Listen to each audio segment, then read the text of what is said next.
Good morning. Myself Mitesh Kumar, Assistant Professor working in Civil Engineering Department, Government Engineering College, Karwar, Karnataka.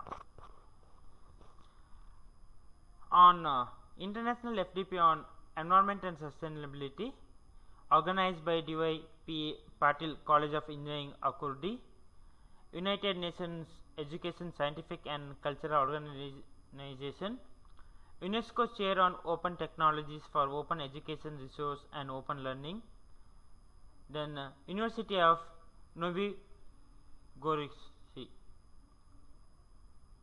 So, as a part of this FDP, I am presenting my talk on carbon footprint and concrete. It is a brief introduction about the carbon footprint and its application part in concrete. So, this is the information about my week 1 video details, where I have done on environmental impact of construction and sustainability development, where we have discussed about what are the impact of construction on environment and how to overcome and what are the sustainable development. And week 2 video is on EI methodologies, where we have discussed different EI methodologies and their pros and cons. So, the outcome of this video or the presentation will be, so after going through this video, at the end you will be able to know what is carbon footprints and their importance in day to day life, understand the concept of greenhouse gases, what is and is not included in a typical footprint of concrete, factor affecting carbon footprint of cement and concrete, understand how to calculate carbon footprint of cement and concrete. First, we will see what is carbon footprint.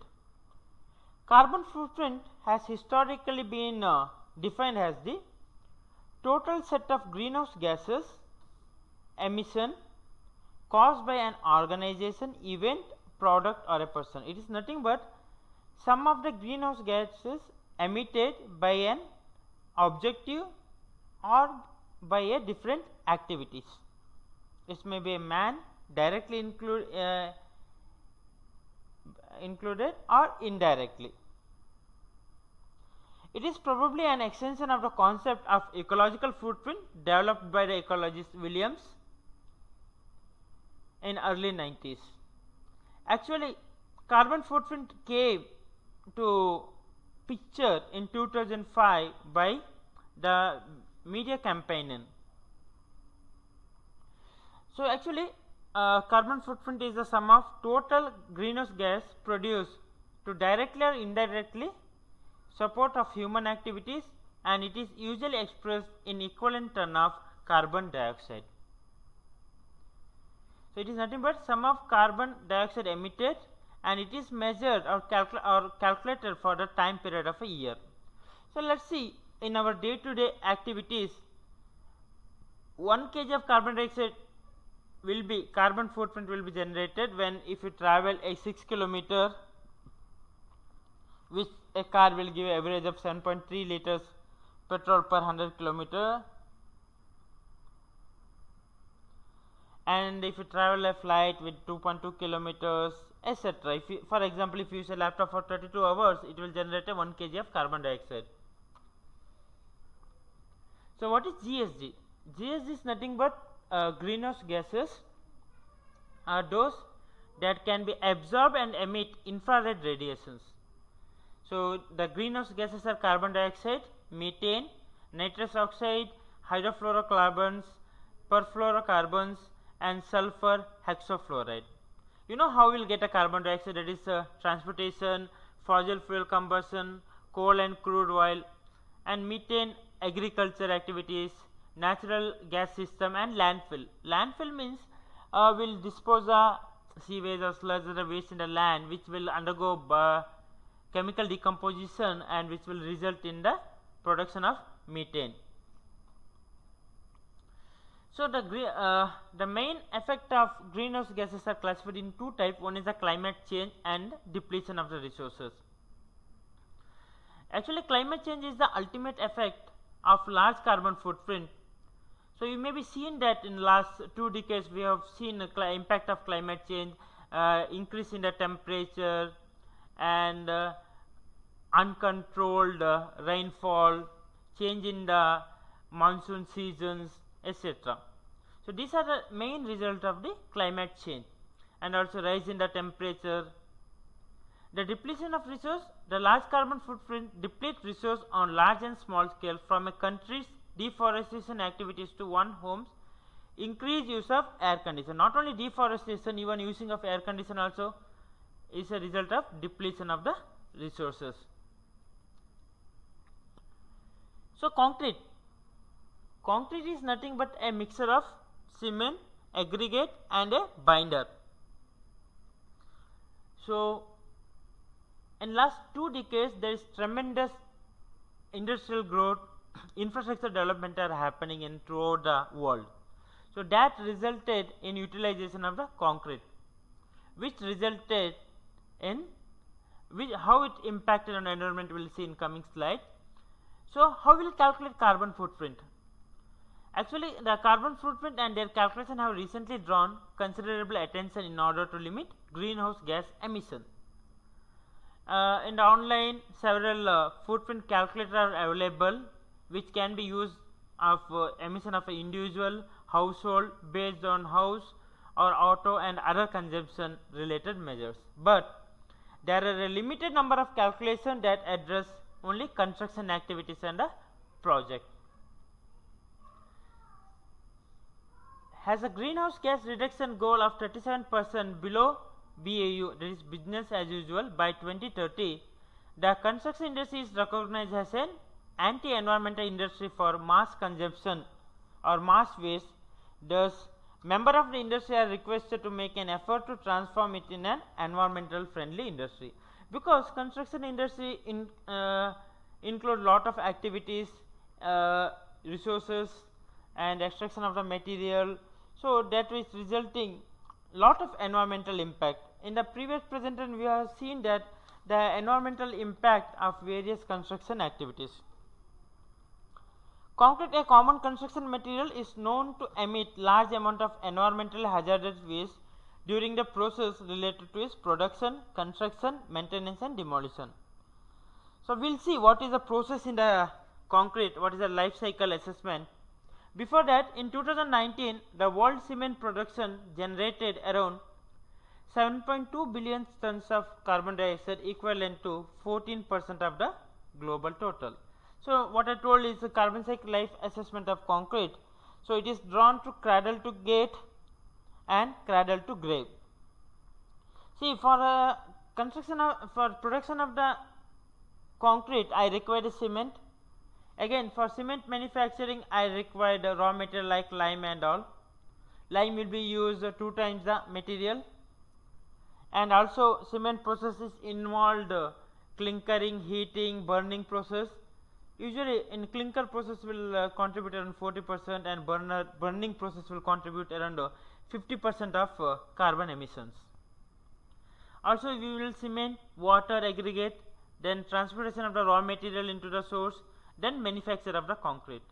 Then again comes, after the concrete is, there is a production stage which is the mandatory stage, then distribution and building in site installation, then use of maintenance stage where we repair and etc.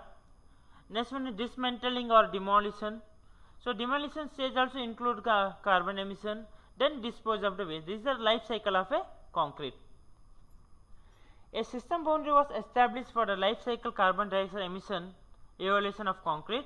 The system boundary was selected as a product stage of concrete based on ISO 14044 and ISO 21930. The project stage of concrete is divided into raw material stage, the transportation stage and the manufacturing stage. If you see the percentage in terms of, the concrete contains around 41% of the gravel, 20% of the sand, 18% water, cement 10% and air 6%. What is carbon dioxide embodied in concrete? Concrete use about 7 to 30% of cement by weight depending upon the performance, and usually 1 meter cube of concrete contains ranging from 250 to 480, even there is a has a code provisional, and we go up to 500, 600 depend upon your requirement, high strength, no aggregate concrete, and high resistance, sulfur resistance, etc.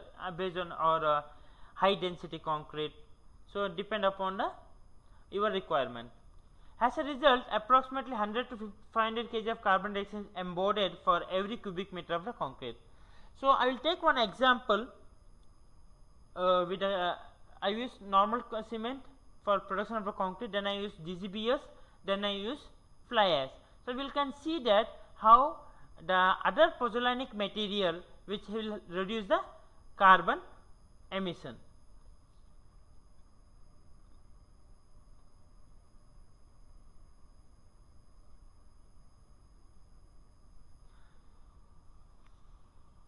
So this is a free website available, it is circular ecology, making difference together.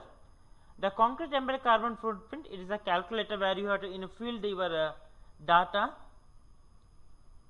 So this is the diagram which shows they use only cement and a combination with 30% GGBS and 50% GGBS, and reduction in the carbon emission.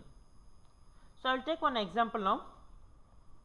So cement which I use, the common cement I use, and if you have different use, you can fill the data also, your specifications. Enter quantity. In this one I will put 400 quantity, in this one I will add 200, and this one I will not use cement at all, 0. So here GGBS is, I am 400 is cement only, I am not using fly ash. In this one I use 100 GGBS and 100 fly ash. In this one I do 200 GGBS and 200 fly ash. So we are getting the strength because it's already proved using the activators and all. So you can see cement content is 100%. In the second case 50 and 25. In third case we are eliminating 100% cement and using GGBS 50% and fly ash 50%. And water cement ratio I keep constant throughout.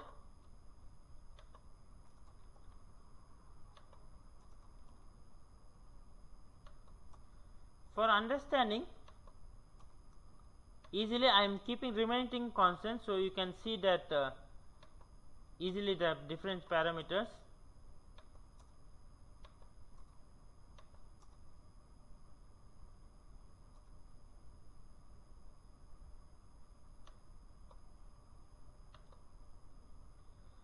So total aggregate I will keep constants.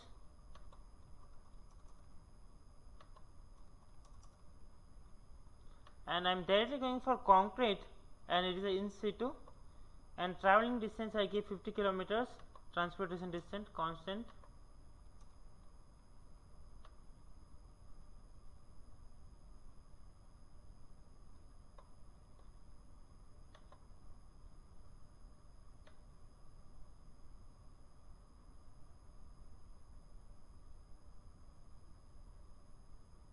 Sorry, amount of steel.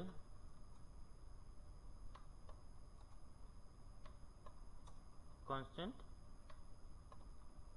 distance 50 kilometers. So let's calculate. See, if you use cement it will comes around 400, if you use 50% cement 200, if you reduce the cement by 100%, the carbon emission will be 42, around 10 times lesser than this one. So that will show. So this is the result. So that use of pozzolanic material, which the already lot of research are going on, and they are achieved also strength and requirement without using the cement. So this is how the distribution. Usually 90% usual contribution will be from the cement only in the carbon emissions.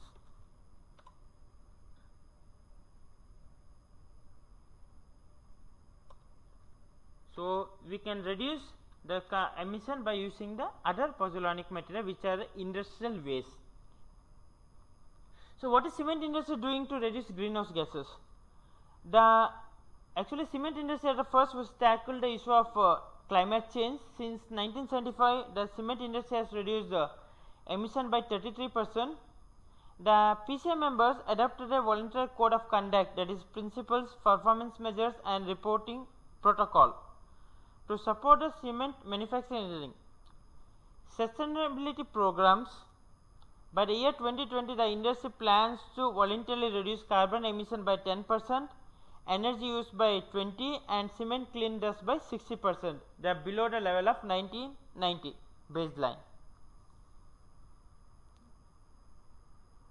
So, the primary option for reducing quantity of carbon generated during the cement manufacturing process are to use alternative fossil fuels, change the raw ingredient used in the manufacturing and intergrind the additional material with the clinker, because clinkering process itself contributes around 50% of carbon emission. The most recent progress involves newly introduced guideline that will allow for greater use of limestone as interground material in finished cement. This will have no impact on product performance, but will ultimately reduce carbon dioxide by more than 2.5 metric ton per year. So, this can be done by cement industries. And also now, earlier we used to get only OPC, ordinary Portland cement, then they are getting PPC with the fly ash, then we are getting GGBS added cement. So, these are the replacement which are the pozzolanic material they will add with the manufacturing of cement itself and reduce the clinkering process and reduce the carbon emission. So, what is the concrete industry is doing? The concrete industry is committed to continuous environmental improvement through process innovation and product standards that lead to reduced environmental impact. Concrete industry has implemented P2P initiative, that is nothing but prescriptive or to performance specialization for concrete, which provide concrete producer more flexibility to optimize the concrete mix for intended performance. That will also reduce environmental impact, including carbon dioxide emission. The concrete industry uses a significant amount of industrial byproducts such as fly ash, blast furnace slag and silica fumes to supplement a portion of the cement used in the concrete. We have seen it in the earlier presentation. We have seen that in the earlier slide that when you use a 50% cement and replace with other pozzolanic material, how the carbon emission is reduced. The use of SCM in concrete work in combination with the Portland cement to improve the strength and the durability, in addition to reduce the carbon dioxide embodied in the concrete by as much as 70%, with a typical value ranging between 15 and 40%. The conclusion, finally, the concrete industry is dedicated to continuous environmental improvement through process and product innovation. Concrete performs well when compared to other building material, but when it comes to sustainability development, lot of work have to be done, and always there is always opportunity for improvement to reduce the carbon emission. So, actually research work is progress in effective use of cement free concrete and carbon negative concrete using as other waste pozzolanic material as a source for a concrete. So, these are my references.